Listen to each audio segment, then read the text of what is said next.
12 జ్యోతిర్లింగాలు, 18 శక్తిపీఠాలు, 54 బ్రహ్మాండ శక్తిపీఠాలు, శైవ క్షేత్రాలు, వైష్ణవ క్షేత్రాలు, శక్తి ఆలయాలు, ఇలా చెప్పుకుంటూ పోతే హిందువుగా జన్మించడము, హిందూ దేశంలో పుట్టడము, మన కట్టుబొట్టు మన సాంప్రదాయాలను పాటిస్తున్నామంటే తరతరాలుగా మన తండ్రులు తాతలు భుజస్కంధాలపై వేసుకొని తనదైన శైలిలో ఈ హిందూ ధర్మాన్ని, హైందవ సనాతన ధర్మాన్ని సంరక్షించడానికి నేను సైతం అని ముందుకొచ్చి అన్న ముందుకు వచ్చారు కాబట్టి అన్న తరపున ఉన్నటువంటి భగవద్బంధువులు మేము సైతమని తన వెనక నడుస్తూ ఈ భాగ్యనగరంలో, ఈ పాత బస్తీలో ఈ హిందూ ధర్మాన్ని భారతదేశమంతా కాపాడము ఒక ఎత్తైతే, ఈ భాగ్యనగరంలో చార్మినార్ సమీపంలో ఈ పాత బస్తీలో అన్ని ఒడి తొడుగులు ఉన్నటువంటి మహాపుణ్య ప్రదేశములో ఏకంగా అమ్మ అనుజ్ఞ తీసుకొని స్వామి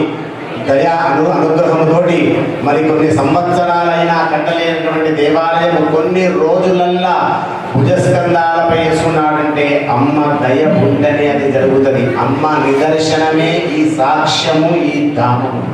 మరి అటువంటి మహాపుణ్య ప్రదేశము, ఈ మహా అద్భుతమైనటువంటి ధామములో ఏ జన్మలో చేసిన పుణ్యమో తెలియదు కానీ అమ్మ చరణాలను తాకేటువంటి అవకాశము నాతో పాటు పండితులకు ఎక్కడెక్కడ పుట్టినటువంటి వాళ్ళు తెలంగాణ రాష్ట్రంలో మాత్రము ఆ పండుగ పాలు మీగడ అన్నీ అతుక్కొని వస్తాయి. అంటే ఇక్కడ నువ్వు ఖాళీ పండులాగా వచ్చి కూర్చుంటే నువ్వు వెళ్ళేటప్పుడు అన్నీ తీసుకెళ్తావు. అది విశ్వసించాలి. ఒక ధర్మాన్ని కాపాడడానికి ప్రతి ఒక్కరూ ముందుకు రావాలి. నిజంగా కూడా హిందూ ధర్మంలో, మన హిందూ దేవాలయాలలో ఎన్నో ఇబ్బందులు ఉన్నాయి. ఇది పుణ్యభూమి, మన దేశము, మన హిందూ దేశము, మన దేవతల కోసం మనం పూజలు చేయడానికి కూడా భయపడవలసిన పరిస్థితులు వస్తున్నాయి. ఎందుకు వస్తున్నాయంటే మన హిందూ దేశంలో హిందువులు ఉన్నారు కానీ ఒక్కరు ముందుకు రారు. అలా ముందుకు రావాలంటానే నీ కోట్ల రూపాయలు అవసరం లేదు, వచ్చి సేవ చేయి. లేదు అమ్మ దగ్గర ఓ పండు ఫలము మంచి కార్యక్రమాలు జరుగుతున్నాయి, నీ ముందు సహకారాలు, ఓ 25 కిలోల బియ్యం వస్తావు, బెల్లము, ఓ పప్పు, ఉప్పు ఇక్కడ వచ్చింది మళ్ళీ ఎవరు తీసుకెళ్లరు, ఇక్కడనే వండుతారు, ఇక్కడనే పంచుతారు అమ్మ దగ్గర. కాబట్టి మనకెందుకులే అనొద్దు, మనమందరం కలిస్తేనే ఒక గొప్ప దామం అవుతుంది. అందరూ లక్షల రూపాయలు ఇవ్వవలసిన అవసరం లేదు. ఈ భారతదేశంలో 140 కోట్ల మందిలో మిగతా జాతులు తీసేస్తే 60 కోట్ల మంది అనుకున్నాం. ఒకప్పుడు 90 కోట్ల మంది మన హిందువులు ఉండే. మన ధర్మాన్ని మనం కాపాడుకోకుండా మనకెందుకులే మన దేశం కదా, మన ఇల్లు బాగుంటే బాగుండు, మన పిల్లలు బాగుంటే బాగుంది కదా అనుకుంటున్నాం. కానీ అది 80కి వచ్చింది, 70కి వచ్చింది, 60 కోట్లకు వచ్చింది. ఈ 60 కోట్లు రాబోయే రోజుల్లో కూడా తగ్గే అవకాశం ఉంది.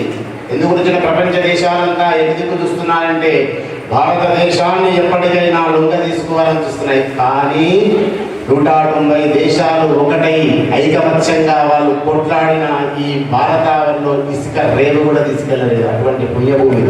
కాబట్టి మన అందరం కలిస్తే గొప్ప. ఎలా కలిస్తే అంటే ఈ 40 రోజుల కార్యక్రమంలో ఏది ఊరికి అయ్యేది కాదు. అన్నగారు చేతులు ఎలా ఉంటాయంటే 2 పూలతోడు, 1 కొబ్బరికాయతోడు పూజ చేయడం. జాన్గయతో పర్వాణి షామ్య పరత్ని అని అంటాడు. అంటే ఆయన మనసు అటువంటిది. అమ్మ దగ్గర ఏమీ తక్కువ జరగవద్దు. ఏ రోజు డబ్బులు ఉన్నా లేకున్నా ఇంట్లో అమ్మ లక్ష్మీదేవి ధైర్యంగా పంపిస్తుందేమో తెలియదు. కానీ ఉన్నా లేకున్నా అదే ముఖవర్చస్సు, అదే నవ్వు, లేకున్నా కూడా అదే ధైర్యంగా పెట్టి ఒక ధర్మాన్ని నిలబెడతాడు. అలాంటి వాళ్ళ లెక్క మనము కూడా తయారైతే ఈ హిందూ దేశము అద్భుతమైనటువంటి దేశం. కాబట్టి ఇలాంటి కార్యక్రమానికి అందరూ సహకరించాలి, ప్రతి ఒక్కరూ సహకరించాలి. నాకెందుకులే అనొద్దు. నాకెందుకులే అంటే రేపు నీ ఇంటికి ఎవరన్నా అపాయం వస్తాయి, నాకెందుకులే నేను కూడా అంట, అంతే కదా. కాబట్టి అందరం కూడా ఈ ధార్మిక కార్యక్రమాలకు తమ వంతు సహాయ సహకారాలు అందిస్తే, నువ్వు ఇచ్చే సహాయ సహకారాలు అమ్మకు కావు. అమ్మకు నువ్వు ఇచ్చేంత గొప్పవాడిగా కాదు కదా. నీ దగ్గర ఉన్న సొమ్ము ఎవరిది? అమ్మ ఇస్తేనే కదా. అమ్మ ఇచ్చిన సొమ్ములో నువ్వు అమ్మకు సమర్పిస్తున్నావంటే అది ఎంత అదృష్టం కలిసి రావాలి, ఎంత అనుభూతి కలిసి రావాలి. కాబట్టి అందరూ కలిసి సహాయ సహకారాలు. ఇంకా 22 రోజులు ఉంది. పండితులు ఏ జన్మలో చేసిన పుణ్యమో మన కోసము, మన ధర్మం కోసము, వాళ్ళ ధర్మం కోసం కాపాడుతూ ఉదయం సంధ్యావందనం నుంచి గాయత్రి హోమం చేస్తున్నారు. ఇక్కడ ఈ అధిక బలంలో చండీ హోమంలో పాలు పంచుకోండి. ఎందు గురించి అంటే చివరిగా మాట చెప్పి అమ్మ దగ్గరికి పోదాం. అమ్మ దేవాలయం కాబట్టి చండీ హోమం గురించి చండీ హోమం అనేది అందరూ మామూలు అనుకుంటారు. అందులో ఉన్నటువంటి 700 శ్లోకాలకు 7 కోట్ల అర్థాలు ఉంటాయి. అమ్మవారి చరిత్ర, ఈ సృష్టిని ఎలా పుట్టించింది, ఈ సృష్టిలో ఉన్నటువంటి సూర్య చంద్రులను ఎలా పుట్టించింది, ఈ సృష్టిలో ఉన్నటువంటి ధర్మాన్ని ఎలా పుట్టించింది, ఆ చరిత్రని 700 శ్లోకాలు. చండీ హోమంలో కూర్చోండి, మిగతా అభిషేక కార్యక్రమంలో పాలు పంచుకోండి.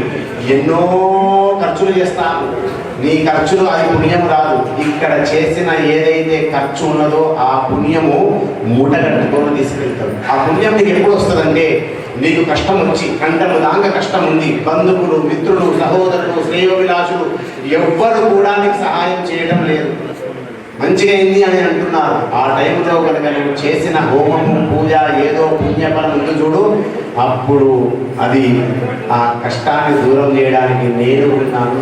అందుకే మనము చేసిన పుణ్యము, మనము చేసిన దానము, మనము చేసిన పాపము 3 మనకి కూడా వస్తాయి తప్ప ఏదే రాదు. చివరికి చేసుకున్న భార్య రాదు, చేసుకున్న భర్త రాదు. ఇది కూడా జ్ఞాపకం పెట్టుకుంది. ఈ శరీర ప్రసాదమే అమ్మదయ. ఏ క్షణము కింద పడుతుందో నీకు తెలియదు, నాకు తెలియదు. ప్రాణం ఉన్నప్పుడే అమ్మ చరణాల